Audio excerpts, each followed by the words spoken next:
somalilaisina mustarikkeellä täällä. Mun pitää kiittää suomalaiset, että minä tulin pakolaisena ja te otatte minun vastaan. Toputtakaa. Hyvä. Kiitos. Mä voin sanoa sellaisen jutun, että jos minä olen asunut täällä rauhallisessa merkissä elämässä mustana miehenä, pakolaisena, muslimimiehenä, ja ettei herot ja homot pystytte keskenään asumaan.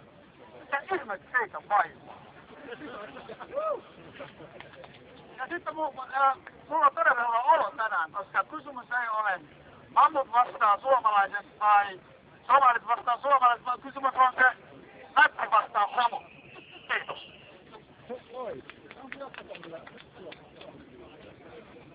Natsi vastaan homo, jopa se oli erikoista. Monet natsithan oli homoja.